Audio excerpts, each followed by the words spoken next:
na kowa kai kake zaman jangul a nan?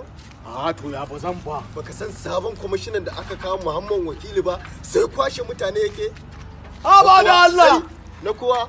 Haba shi yasa duk majalisar da na zagaya kawai sai in ga ba kowa. Kai? Kashe duk ya tsince jama'a. Wallahi ba zan iya zama a nan ba saboda ka a kama ni.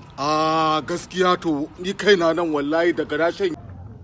Mu mun dawo zaman wannan jangon dan ba kaya bane ba wallahi sai mun sai da shi ko ba a kuma kai na kowa ba zan ƙara siyar ma ba sai dai ka mutu ba kai matsawacin banza ka ce wani wakilin banza ba ake tuma wani wakili ba wakili ba ko jangwar zo ne wallahi sai ya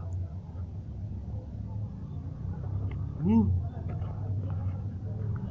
wallahi sai dai ka ha